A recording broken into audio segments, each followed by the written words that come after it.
दस फलांगे सीजी शिक्षा में आपका स्वागत करता हूं। हम देख रहे हैं कक्षा 11वीं रसायन विज्ञान का चौथा चैप्टर या हम बोल सकते हैं चौथा इकाई, जिसका नाम है रासायनिक आबंध और आपका रासायनिक आबंध और आणविक संरचना। इससे पहले वाला जो क्लास है उसमें हम बहुत सारा टॉपिक क्लियर कर चुके हैं।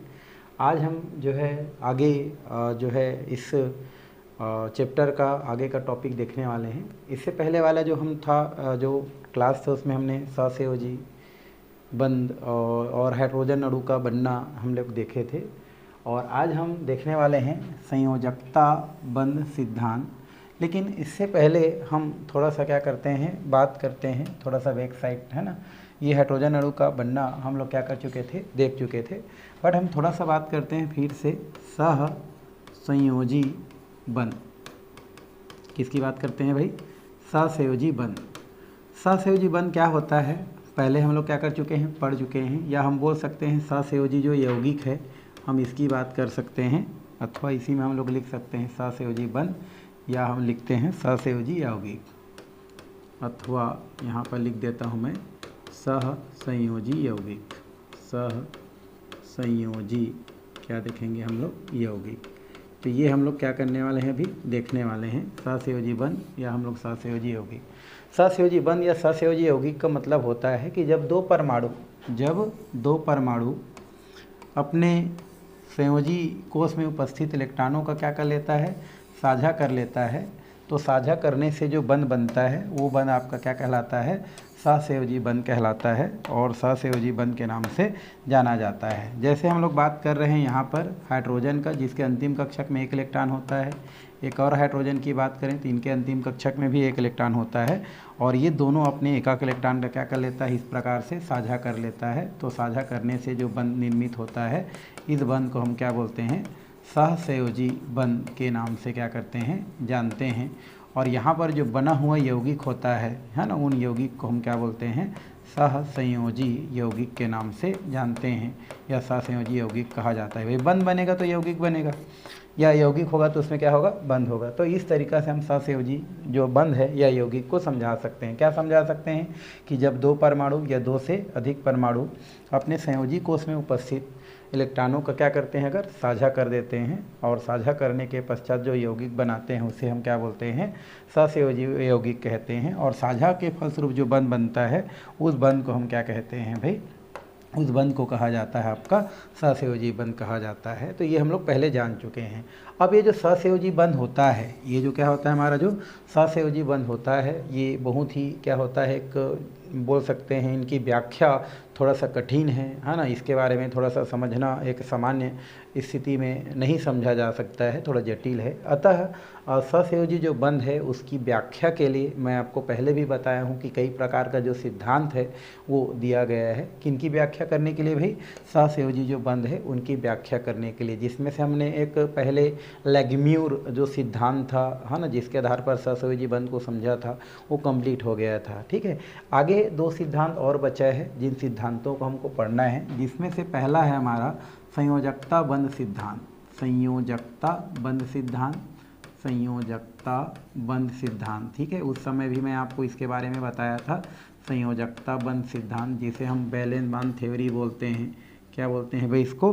बैलेंस बॉन्ड थ्योरी के नाम से क्या किया जाता है, जाना जाता है। तो हम यहाँ पर क्या लिख सकते हैं? वैलेंस बॉन्ड, है ना, और ये क्या हो जाता है हमारा? थ्योरी। तो ये हमारा थ्योरी होता है बैलेंस बॉन्ड थ्योरी। इसी को क्या बोलते हैं? VBT थ्योरी के नाम से जानते हैं। तो इसके द्वारा हम क्या करेंगे? सहसंयोजी जो बंध है उसको समझने का क्या करेंगे? प्रयास करेंगे। यहाँ पर बहुत सारा थ्योरी बोल रहे हैं, मतलब थ्योरी है भाई, है ना, पूरा हम लोग पढ़ेंगे उसको। और दूसरा होता है हमारा अणु कक्षक सिद्धांत। अणु कक्षक सिद्धांत, ठीक है, तो दूसरा हम लोग अभी पढ़ेंगे, अभी नहीं बाद में पढ़ेंगे। तो दूसरा होता है हमारा अणु कक्षक, क्या होता है हमारा? सिद्धांत। तो इसका हम लोग बात करेंगे, अणु कक्षक सिद्धांत।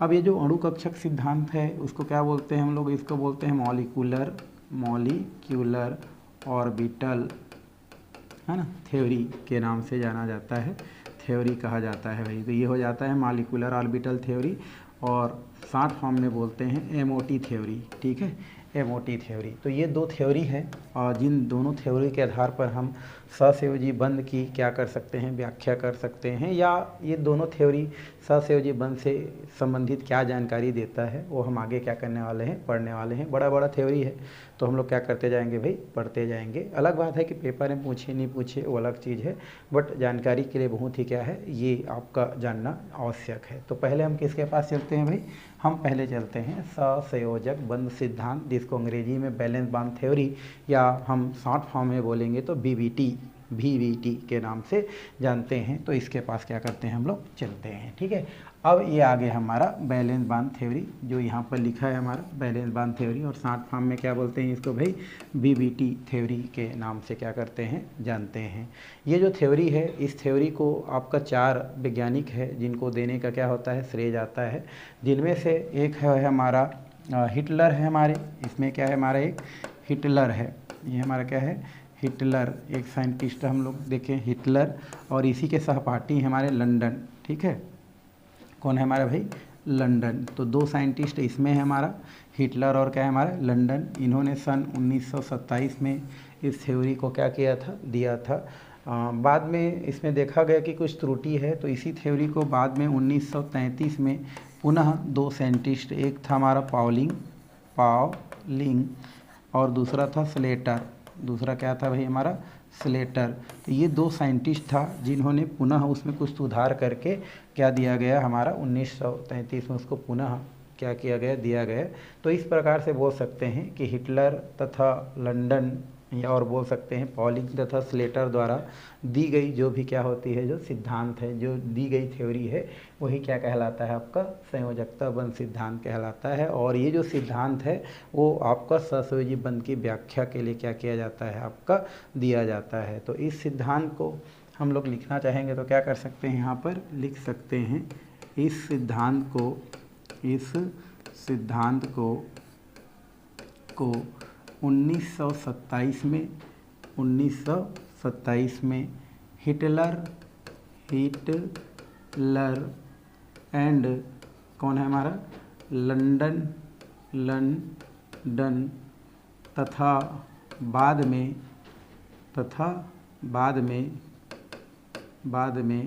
है ना 1900 कितना भाई हमारा 33 में 1933 में पाउलिंग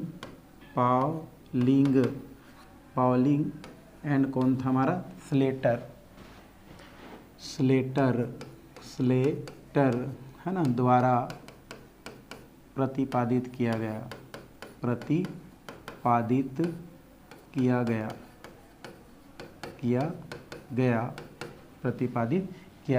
इस प्रकार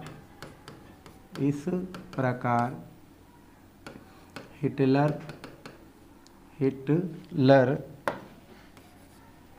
इस प्रकार हम लोग इसको बोल सकते हैं पाउलिंग एंड स्लेटर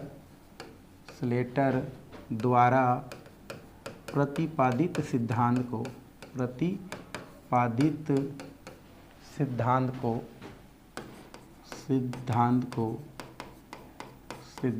को बीबीटी क्या कहा जाता है, बीबीटी थ्योरी कहा जाता है, बीबीटी सिद्धांत कहा जाता है। तो बीबीटी है ना सिद्धांत कहा जाता है भाई, सिद्धांत कहा जाता है।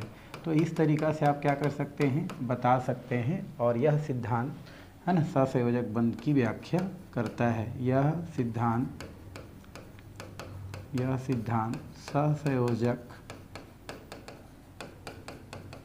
सहसंयोजक बंध की व्याख्या है ना करता है या करने में सहसंयोजी बंध की व्याख्या में सहायक है ना, व्याख्या में क्या है भाई, सहायक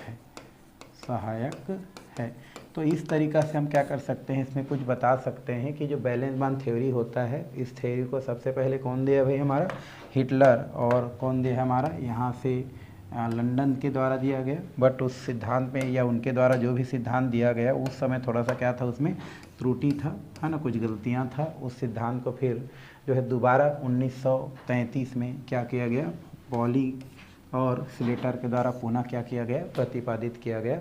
और इस तरीक़ा से पॉलिंग और स्लेटर द्वारा जो भी प्रतिपादित सिद्धांत है उसको क्या कहा गया भाई, वैलेंस बॉन्ड थ्योरी कहा गया और संयोजकता बंध सिद्धांत किया गया। और ये जो सिद्धांत है वो किसकी व्याख्या करता है, हमारा संयोजक सहसंयोजक बंध की क्या करता है, व्याख्या करता है। तो ये तो हो गई इसका सामान्य परिचय। अब हम देखते हैं इस सिद्धांत के अंतर्गत कौन कौन से बातें बताया गया है ना, वो क्या क्या है, वो हम लोग क्या करने वाले हैं, देखने वाले हैं, समझने वाले हैं भाई। ठीक है, तो लगभग 10-12 पॉइंट है और उन पॉइंटों को हमको क्या करना है भाई, लिखना है कि क्या है कैसा है। तो देखते हैं, चलिए इसके कुछ सिद्धांत हैं जो कि निम्नलिखित हैं, उनको हमको देखना है। ठीक है, तो आप लिख सकते हैं कि संयोजकता बंध सिद्धांत के महत्वपूर्ण सिद्धांत निम्न है ऐसे करके। ठीक है, चलिए पहला हमारा इसमें दिया है क्या, अतिव्यापन।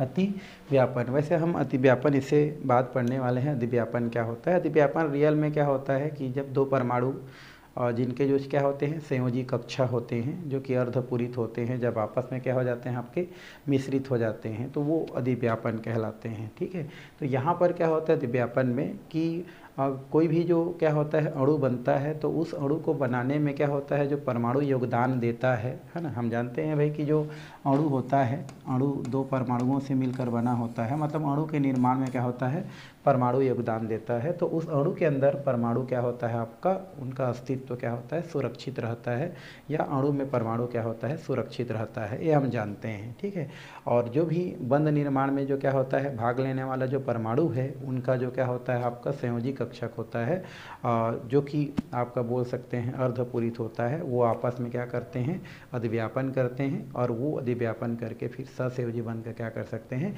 निर्माण करते हैं। मतलब वे परमाणु जिनके संयोजी कक्ष, या हम बोल सकते हैं कि कोई भी जो परमाणु होता है, उन परमाणुओं का क्या होता है, संयोजी कक्ष एक दूसरे के पास आते हैं, एक दूसरे के पास आकर के सहसंयोजी बंध का क्या करते हैं, निर्माण करते हैं, और फिर सहसंयोजक बंध क्या हो जाता है आपका, बन जाता है, और उसमें अधिव्यापन भी हो जाता है, और उससे अणु भी क्या हो जाता है आपका, बन जाता है। तो इसमें इस प्रकार से क्या किया जा सकता है आपका, लिखा जा सकता है। तो पहला हमारा क्या है भाई, अतिव्यापन में तो लिख सकते हैं कि अणु निर्माण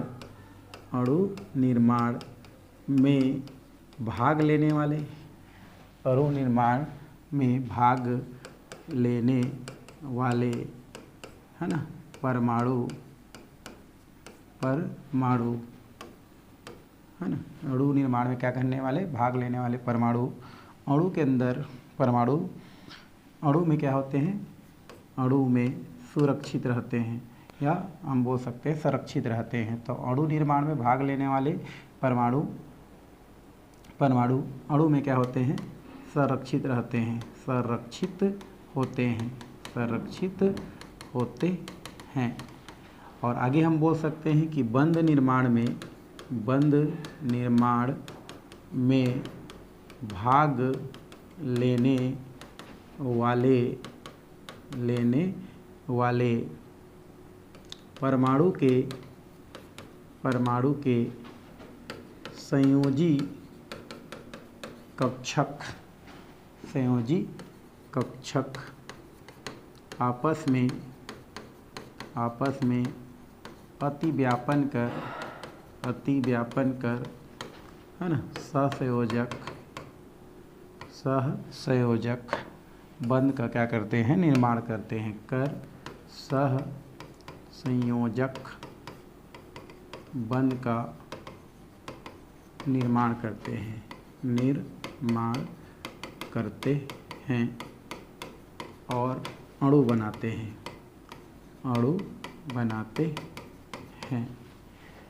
अधिव्यापन दो प्रकार का होता है, यहाँ पर अतिव्यापन दो प्रकार का होता है। अधिव्यापन क्या होता है भाई, दो प्रकार का होता है। अतिव्यापन दो प्रकार का होता है। पहला एक होता है समाक्ष अधिव्यापन, ये सब हम बाद में पढ़ेंगे, अतिव्यापन। और दूसरा होता है हमारा पार्श्व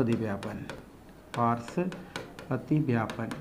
तो इस प्रकार से दो प्रकार का अधिव्यापन होता है। तो पहला पॉइंट संयोजकता बंध सिद्धांत का ये है, अतिव्यापन। अतिव्यापन क्या होता है कि दो परमाणु कक्षा है ना, जिनमें क्या होता है आपका संयोजी हमारे क्या होते हैं, कक्षक होते हैं। वे कक्षक आपस में क्या होते हैं, पास आते हैं और पास आकर के आपस में क्या हो जाते हैं, जुड़ जाते हैं, मिश्रित हो जाते हैं, अर्थात अधिव्यापन कर लेते हैं। और अधिव्यापन करने के पश्चात क्या करते हैं, सहसंयोजी बंध का क्या करते हैं, निर्माण करते हैं। और जैसे ही सहसंयोजी बंध बनते हैं वैसे क्या हो जाते हैं, अणु में परिवर्तित हो जाते हैं और अणु के अंदर परमाणु क्या होते हैं, संरक्षित रहते हैं।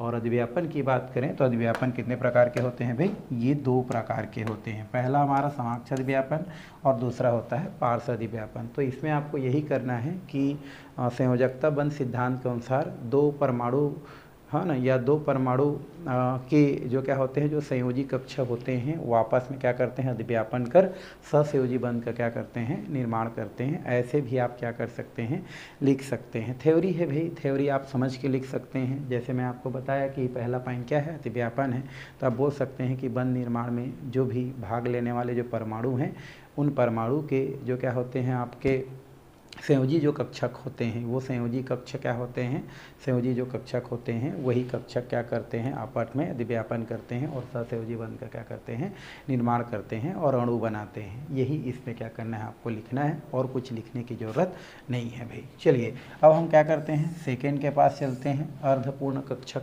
अर्धपूर्ण कक्षक का मतलब क्या होता है भाई, आपका वो आधा भरा रहे, इस प्रकार से। जैसे हम जानते हैं पी कक्षक होता है, उसमें टोटल 6 इलेक्ट्रॉन होता है, तो ये हमारा क्या होता है, पी कक्षक की बात कर रहे हैं। तो ये हमारा क्या होता है, पी कक्षक 3 होता है इसमें।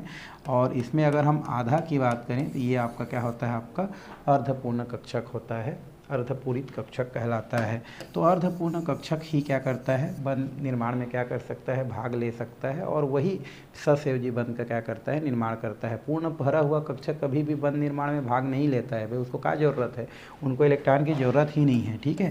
तो यहाँ पर जैसे हमारा क्या होता है, पूर्ण भरा है, मान लो इसमें अगर पूरी तरीक़े से क्या हुआ है, ये भरा हुआ है, तो इनको क्या ज़रूरत है कि वो क्या करे, बंध निर्माण में भाग ले। तो जो अर्धपूरित होता है या अर्धपूरित से थोड़ा सा कम ज़्यादा होता है, वही बंध निर्माण में क्या करता है, भाग लेता है और वही क्या कर सकता है, सहसंयोजी बंध बना सकता है। पूर्ण भरा हुआ कक्षक कभी भी बंध निर्माण में भाग नहीं लेता है। तो सेकेंड पॉइंट में ये कहा जा सकता है कि जो भी क्या होता है, बंध निर्माण में जो भाग लेने वाले जो क्या होते हैं, परमाणु जो होते हैं, उनके जो हमारे संयोजी जो कक्षक होते हैं वो क्या होते हैं, अर्धपूरित होते हैं। और अर्धपूरित कक्षक ही क्या करते हैं, सहसंयोजी बंध निर्माण में भाग ले सकते हैं। पूर्ण भरा हुआ कक्षक जो है कभी भी बंध निर्माण में भाग नहीं लेते हैं या वो सहसंयोजी बंध का निर्माण नहीं कर सकते हैं। वो इस पॉइंट में क्या कर सकते हैं भाई, हम लोग लिख सकते हैं, लिखा जा सकता है। तो इसको हम लोग क्या लिखेंगे अभी, तो यहाँ पर लिख सकते हैं बंध निर्माण में, आप इसी को आगे दोहरा सकते हैं, बंध निर्माण में, बंध निर्माण में, बंध निर्माण में भाग लेने वाले, बंध निर्माण में भाग लेने वाले परमाणु के संयोजी कक्षक अर्धपूरित होने चाहिए, ठीक है। तो हम क्या लिखें, बंध निर्माण में भाग लेने वाले परमाणु के संयोजी कक्षक क्या होना चाहिए भाई, अर्धपूर्ण होने चाहिए, अर्धपूर्ण होने चाहिए। तो हम लोग बोल सकते हैं कि बंध निर्माण में भाग लेने वाले जो भी परमाणु हैं उनके जो संयोजी कक्षक है वो क्या होना चाहिए, अर्धपूर्ण होना चाहिए। क्योंकि अर्धपूर्ण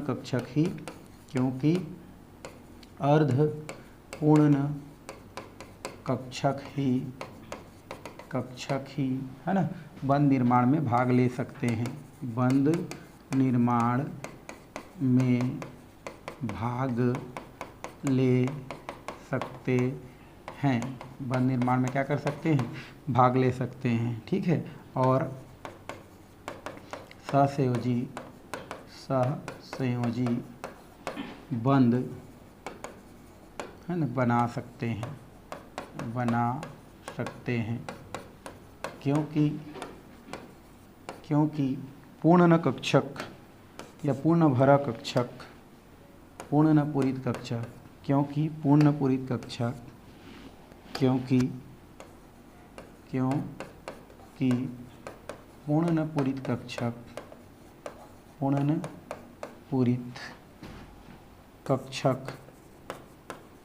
कभी भी बंद निर्माण में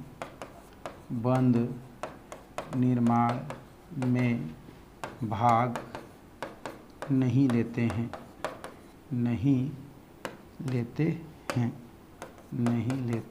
हैं। तो इस तरीक़ा से हम क्या कर सकते हैं, इसको बता सकते हैं कि जो भी क्या होता है हमारा जो परमाणु हैं उनके जो भी संयोजी कक्षक होता है वही संयोजी कक्षक क्या कर सकता है, बंद निर्माण में भाग ले सकता है, जिनके संयोजी कक्षक कैसा होता है भाई, अर्धपूर्ण होता है। अर्धपूर्ण होता है मतलब उसमें आधा इलेक्ट्रॉन, उसमें युग्मित इलेक्ट्रॉन क्या होता है, पाया जाता है। तो इस प्रकार से ले सकते हैं कि बंद निर्माण में भाग लेने वाले परमाणु के संयोजी कक्षक है ना अर्धपूर्ण होने चाहिए, क्योंकि अर्धपूर्ण होंगे तभी जाकर के वो क्या कर सकते हैं, बंद निर्माण में भाग ले सकते हैं, क्योंकि पूरा भरा हुआ कक्षक कभी भी बंद निर्माण में भाग नहीं लेते हैं। ठीक है, तो इस तरीक़ा से इसमें हम क्या कर सकते हैं, बता सकते हैं। अर्धपूर्ण कक्षक मतलब उसमें जो है पूरी तरीक़ा से इलेक्ट्रॉन नहीं भरा हो, वही क्या होता है, आपके अर्धपूर्ण कक्षक होता है, और वही क्या कर सकता है, बंद निर्माण में भाग ले सकता है। जैसे यहाँ पर उदाहरण के लिए हम बात करें तो उदाहरण के लिए हम क्या कर सकते हैं, 1 2 3 ये हमारा क्या होता है, हमारा अर्धपूर्ण कक्षक है। ये हमारा क्या है भाई, अर्धपूर्ण कक्षक है। और अगर हम पूरा भर के इसको इस प्रकार से देखें तो 1 2 3 4 5 और 6 है, तो ये पूर्ण पूरित कक्षक को करते हैं। ये क्या होता है, हमारा पूर्ण पूरित कक्षक है।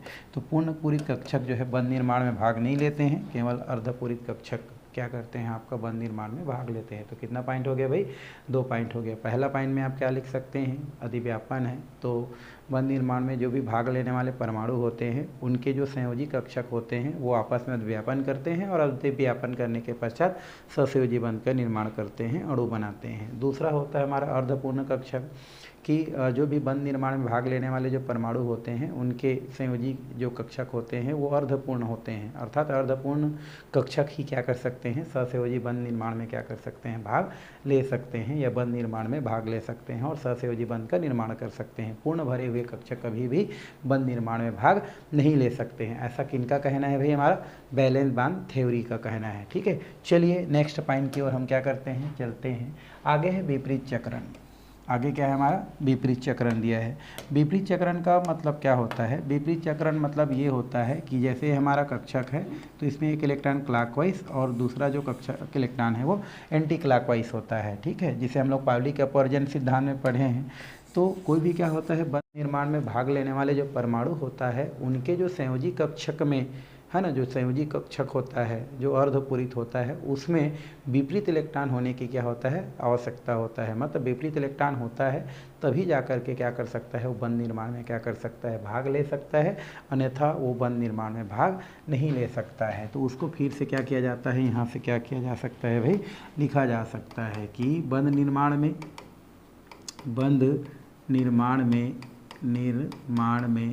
भाग लेने वाले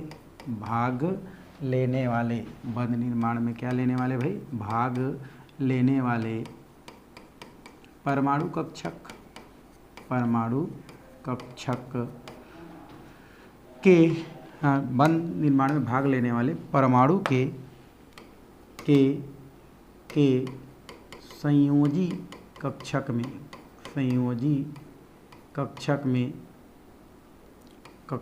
में अर्धपूर्ण कक्षक और विपरीत चक्रण वाले इलेक्ट्रॉन हो चाहिए। संयोजी कक्षक अर्धपूर्ण, तो यहाँ पर लिख सकते हैं संयोजी कक्षक और संयोजी कक्षक बंद निर्माण में क्या लिखे हम लोग, बंद निर्माण में भाग लेने वाले परमाणु के संयोजी कक्षक अर्धपूर्ण और इसमें विपरीत चक्रण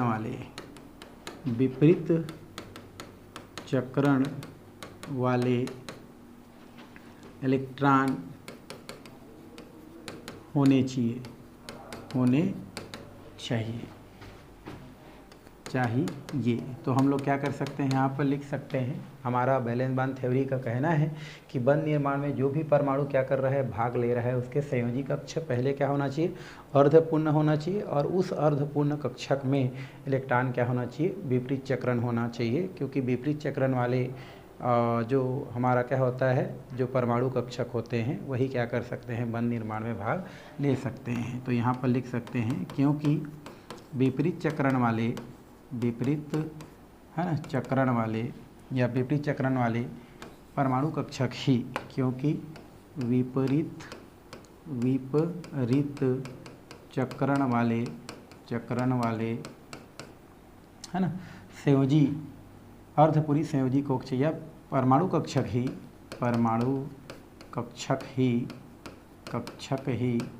बंध निर्माण में क्या कर सकता है, भाग ले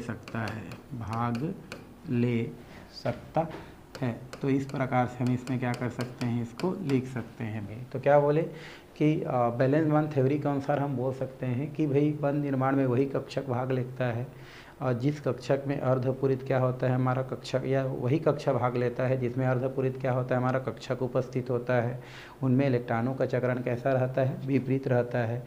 तो वही क्या करता है, आपका बंध निर्माण में भाग ले सकता है या बंध निर्माण करता है। ये भी बैलेंस बॉन्ड थ्योरी के अनुसार क्या किया जाता है, आपका रखा जाता है भाई। तो इतना लिख रहे हैं, काफ़ी ज़्यादा है। और आगे हम लोग चलते हैं नेक्स्ट, स्थानित आणविक कक्षक। भाई स्थानित आणविक कक्षक क्या होता है, जब दो परमाणु कक्षा जो है ना, जब दो परमाणु है ना कक्षा जिसमें अर्धपूरित विपरीत चक्रण वाले क्या होते हैं, इलेक्ट्रॉन होते हैं, वो जब क्या आते हैं, पास आते हैं, तो वो दोनों एक दूसरे में क्या हो जाते हैं, आपके क्या बोलते हैं, समाहित हो जाते हैं, विलीन हो जाते हैं, और एक स्थानीय कक्षा का क्या करते हैं, निर्माण करते हैं। तो लिख सकते हैं, जब दो परमाणु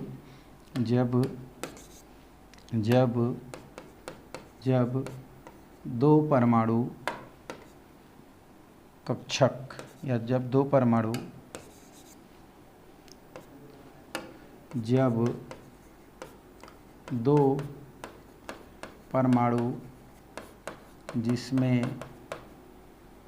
जिसमें उनके संयोजी कक्ष अर्धपूर्ण, जब दो परमाणु जिसमें अर्धपूरित विपरीत चक्रण वाले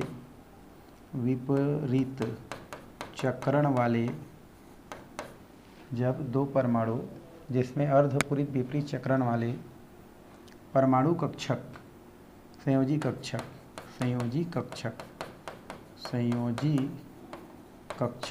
तो क्या लिखे, जब दो परमाणु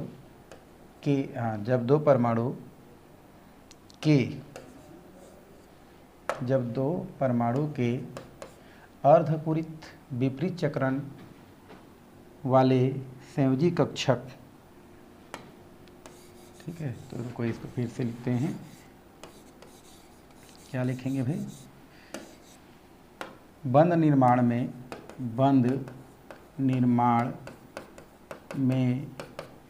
भाग लेने वाले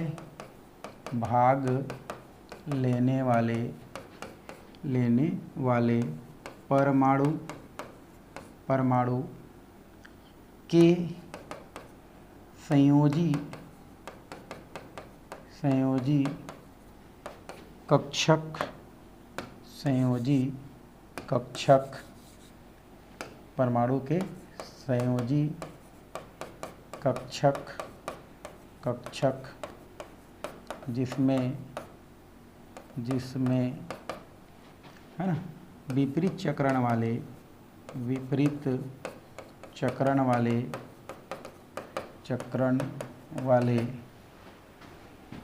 इलेक्ट्रॉन होते हैं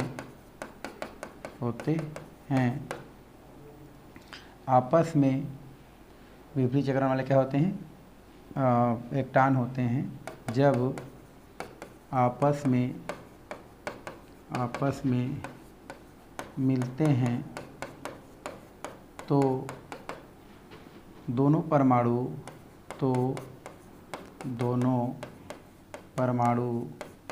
एक दूसरे में एक दूसरे में विलीन हो जाते हैं, विलीन हो जाते हैं और स्थानीयकृत आणविक कक्षक स्थानित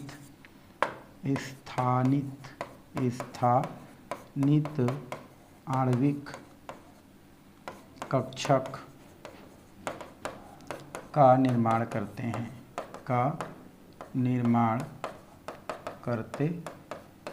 हैं। तो इस तरीक़ा से हम क्या कर सकते हैं, बता सकते हैं कि जब दो परमाणु कक्षक जिसमें अर्धपूरित विपरीत चक्रण वाले क्या होते हैं, इलेक्ट्रॉन पाए जाते हैं, है ना, और जब आपस में मिलते हैं तो दोनों एक दूसरे में क्या हो जाते हैं, समाहित हो जाते हैं, विलीन हो जाते हैं और स्थानीय आणविक कक्षक का निर्माण करते हैं। किनका कथन है भाई, वैलेंस बॉन्ड थ्योरी का कथन है। ठीक है, तो कितना पॉइंट हो गया हमारा, 4 पॉइंट हो गया। चलिए और भी हमारा क्या है, कुछ पॉइंट दिया गया है। 5वां नंबर ये दिया है इलेक्ट्रॉनों का सांद्रण। इलेक्ट्रॉनों का क्या है, सांद्रण। जब दो परमाणु कक्षक आपस में क्या करते हैं, अतिव्यापन करते हैं तो उनके साझे का जो इलेक्ट्रॉन होता है वो दोनों परमाणु के क्या होता है, आपका बीच में क्या होता है, पाया जाता है या उनके बीच में क्या होता है, उपस्थित होता है। तो वो क्या होता है, इलेक्ट्रॉन का आपका क्या कहलाता है, सांद्रण कहलाता है। तो यहाँ पर हम क्या कर सकते हैं, लिख सकते हैं कि जब दो परमाणु कक्षक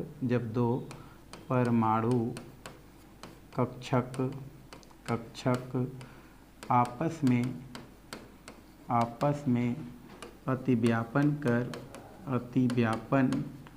कर सहसंयोजी बंध का निर्माण करता है तो साझे के इलेक्ट्रॉन युग्म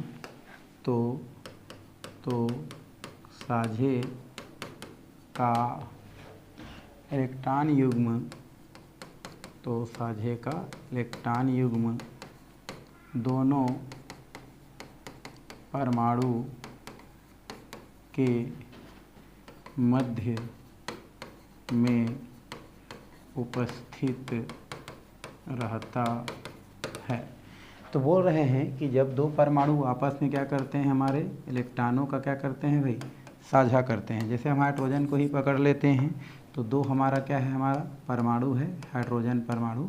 जब ये अपने इलेक्ट्रॉनों का क्या करते हैं भाई, साझा करते हैं, जब आपस में क्या करते हैं, दोनों इस प्रकार से मिल जाते हैं तो साझे का जो इलेक्ट्रॉन युग्म है वो दोनों परमाणु के क्या होते हैं, बीच में होते हैं। अर्थात उस परमाणु पर या उन इलेक्ट्रॉनों पर दोनों परमाणु का क्या होता है, बराबर का क्या होता है, हक होता है। तो इस तरीक़ा से हम 5वां पॉइंट को भी क्या कर सकते हैं, बता सकते हैं। चलते हैं किसके पास भी, 6वां के पास। 6वां की बात करें तो दिशात्मक प्रकृति होता है। तो हमारा जो भी परमाणु होते हैं, जो भी परमाणु कक्षक दिश कक्षक में क्या करते हैं, अतिव्यापन क्या होते हैं, है ना, उसी दिशा में क्या होते हैं, सहसंयोजिक बंध का निर्माण करते हैं। ठीक है, तो यहाँ पर बोल सकते हैं कि जो भी परमाणु कक्षक है ना, जिस दिशा में अतिव्यापन कर सहसंयोजी बंध बनाते हैं, है ना, या जिस दिशा में अतिव्यापन करते हैं उधर ही सहसंयोजी बंध बनाते हैं। अर्थात यहाँ पर बोल सकते हैं कि हमारे जो सहसंयोजक बंध होते हैं वो दिशात्मक प्रकृति के होते हैं। तो यहाँ पर उसी को लिख देते हैं कि सहसंयोजक जो क्या होता है, हमारा जो बंध है वो कैसा होता है, दिशात्मक प्रकृति के होते हैं, दिशात्मक प्रकृति का होता है, दिशात्मक प्रकृति का होता है। तो इस तरीक़ा से इसमें हम जो है और ज़्यादा लिखने की ज़रूरत नहीं है भाई। तो जो भी क्या होते हैं, परमाणु जो भाग ले रहे हैं वो क्या करते हैं, आपस में अतिव्यापन करते हैं और अतिव्यापन करके क्या करते हैं, सहसंयोजी बंध का निर्माण करते हैं। और सहसंयोजी जो बंध है वो कैसे होते हैं, आपके दिशात्मक प्रकृति के होते हैं। तो ये भी इसके अंतर्गत पॉइंट में क्या कर सकते हैं, आप रख सकते हैं, रखा जा सकता है। चलिए आगे दिया है हमारा सहसंयोजक बंध की क्या दिया है, प्रबलता। तो वैलेंस बॉन्ड थ्योरी ये कहता है कि दो परमाणु कक्षकों के मध्य, है ना, जितना अधिक क्या होता है, व्यापन होता है, बंध की जो प्रबलता है उतना ही क्या होता है, आपका ज़्यादा होता है। तो लिख सकते हैं भी कि दो परमाणु कक्षकों के मध्य, दो परमाणु कक्षकों के मध्य के मध्य जितना अधिक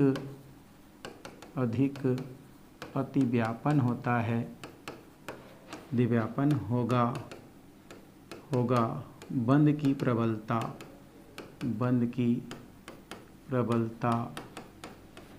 उतना ही अधिक होगा, उतना ही क्या होगा भाई हमारा, अधिक होगा।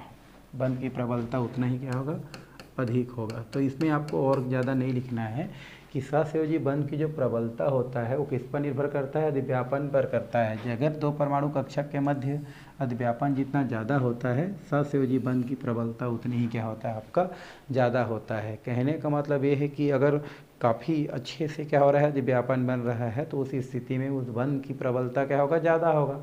और अगर सिंपल हो तो बंध की प्रबलता क्या होगा, कम होगा। जैसे यहाँ पर हम लोग दो बल के बारे में क्या करते हैं, यहाँ पर पढ़ाई करते हैं। एक होता है सिग्मा बंध, एक होता है हमारा सिग्मा बंध, जिसको हम लोग इस प्रकार से दर्शाते हैं, और एक होता है हमारा पाई बंध। ठीक है, ये क्या होता है हमारा पाई बंध। और ये जो दोनों बंध होता है वो अधिव्यापन से बनता है। तो यहाँ पर जो है हम बोल सकते हैं कि जहाँ पर प्रबल अधिव्यापन होता है वहाँ पर सिग्मा बंध बनता है, और जहाँ पर दुर्बल अधिव्यापन होता है वहाँ पर पाई बंध बनता है।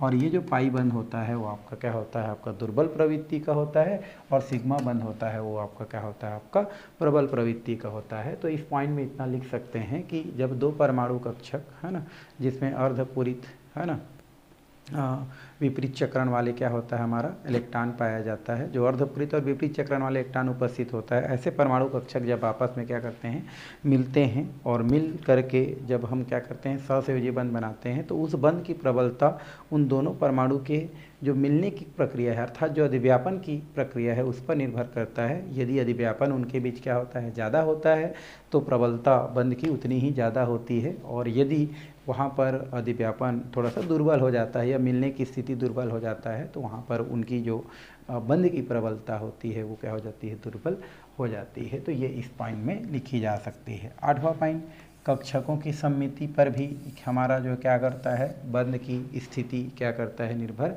करता है। अब चूँकि आपको पता है कि 4 प्रकार के कक्षक होते हैं, एस, फिर पी, फिर क्या होता है डी, और ये होता है एफ। अगर हम बात करें एस का, तो एस की आकृति कैसा होता है भाई हमारा, गोलाकार होता है। एस की आकृति क्या होता है हमारा, गोलाकार होता है। और अगर हम पी और डी और एफ की बात करें, खैर एफ का तो नहीं है, पी और डी की बात करें, तो इनका जो आकृति होता है वो हमारा कैसा होता है, डमलाकार होता है। और एक का कैसा होता है हमारा, द्विडमलाकार होता है। तो जब एस कक्षक की बात करें तो एस कक्षक की जो स्थिति हो सममिति होती है। क्या होती है हमारी, सममित होती है ना, क्योंकि सारे दिशा में जो है उसका डायरेक्शन एक टाइप की होती है। लेकिन हम पी कक्षक और डी कक्षक की बात करें तो ये क्या होती है हमारी, असममित होती है। ये कैसी होती है हमारी, असममित होती है। तो उस स्थिति में हम बोल सकते हैं कि जो सममित कक्षक होती है उनकी स्थिति है ना, यहाँ वहाँ पर जो बंध की स्थिति होती है वो क्या होती है, थोड़ा सा कमज़ोर होती है या दुर्बल होती है। और जहाँ पर असममित जो कक्षक होती है उनकी बंध की जो स्थिति है वो क्या होती है, आपकी प्रबल होती है, जो कि इस पॉइंट में क्या की जा सकती है, इस प्रकार से लिखी जा सकती है भाई। चलिए अब हम क्या करते हैं, नेक्स्ट पॉइंट की ओर चलते हैं। और एक लास्ट है इसमें, वो दिया है आपका संयोजकता। क्या दिया है हमारा, संयोजकता। वैसे आपको पता है संयोजकता क्या होता है, तो संयोजकता आपका बोल सकते हैं कि किसी भी परमाणु के बाह्यतम कक्ष में पाए जाने वाला जो भी क्या होता है हमारा जो अर्धपूरित जो क्या होता है हमारा कक्षक होता है, तो उस अर्धपूरित कक्षक में जो भी इलेक्ट्रॉन की संख्या होती है वही आपकी क्या कहलाती है, संयोजकता कहलाती है। और वही आपका सहसंयोजी बंध निर्माण में क्या करती है, भाग लेती है। कहने का मतलब ये है, जैसे हमारे पास सोडियम दिया गया है, सोडियम के परमाणु क्रमांक 11 है, तो पहला कक्षक में 2 इलेक्ट्रॉन आता है, दूसरा कक्षक में हमारा कितना होता है, 8 इलेक्ट्रॉन क्या होता है इसमें पाया जाता है। और तीसरा की बात करूँ तो इसमें 1 इलेक्ट्रॉन होता है। तो ये हमारा जो लास्ट है यही आपका क्या कहलाता है, संयोजी कक्षक कहलाता है। संयोजी क्या कहलाता है हमारा, कक्षक कहलाता है, आप बोल सकते हैं, या संयोजी कक्षा कहलाता है। ये जो संयोजी कक्षा होता है, इस संयोजी कक्षा में अगर हम बात करें, इस परमाणु के संयोजी कक्षा में बात करें, संयोजी कक्षक में बात करें, तो ये जो इलेक्ट्रॉन होता है यही आपका क्या कहलाता है, इसकी संयोजकता कहलाता है। संयोजकता कहलाता है। और ये संयोजकता दर्शाने वाला इलेक्ट्रॉन ही जब आपस में क्या कर लेते हैं, एक दूसरे के साथ अतिव्यापन कर लेते हैं, तो उस स्थिति में क्या बनता है, आपका सहसंयोजी बंध का क्या होता है, निर्माण होता है या सहसंयोजी बंध बनता है। ठीक है, तो ये संयोजकता के अंतर्गत आता है। इसे आप अपने हिसाब में क्या कर सकते हैं, लिख सकते हैं कि किसी भी परमाणु के जो क्या होता है हमारा संयोजी कोष होता है, उस कोष में क्या होता है, कुछ अर्धपूरित या अयुग्मित इलेक्ट्रॉन क्या होता है, पाया जाता है, और वही इलेक्ट्रॉन उनकी संयोजकता कहलाता है। और वो संयोजकता इलेक्ट्रॉन ही क्या करता है, सहसंयोजी बंध निर्माण में क्या करता है, भाग लेता है या सहसंयोजी बंध का निर्माण करता है, जो कि आपके संयोजकता के अंतर्गत क्या किया जा सकता है, लिखा जा सकता है, पढ़ा जा सकता है। ठीक है, तो इस तरीक़ा से क्या होता है आपका ये जो बैलेंस बॉन्ड थ्योरी है वो यहीं पर क्या होता है आपका समाप्त होता है। और भी कुछ पॉइंट है, बट इतना पॉइंट काफ़ी ज़्यादा है ना। इस तरीक़ा से हम सहसंयोजी जो क्या होता है बंध सिद्धांत है या बैलेंस बॉन्ड जो थ्योरी सिद्धांत है, उसको इस प्रकार से 4, 6, 8, 10 जो भी पॉइंट है उसमें क्या किया जा सकता है, लिखा जाता है। तो आज के क्लास हम यहीं पर क्या करते हैं, समाप्त करते हैं। आगे आने वाला जो क्लास है उसमें हम अतिव्यापन है ना, पाई बंध, सिग्मा बंध, ये सब के बारे में क्या करने वाले हैं, देखने वाले हैं। आगे संकरण देखने वाले हैं, जो कि बहुत ही महत्वपूर्ण टॉपिक आता है या बहुत ही महत्वपूर्ण टॉपिक है। तो आज की क्लास यहीं पर क्या करते हैं भाई, समाप्त करते हैं। आने वाला जो क्लास है वो हम क्या करने वाले हैं, नेक्स्ट वीडियो में क्या करने वाले हैं, देखने वाले हैं। ठीक है, ओके।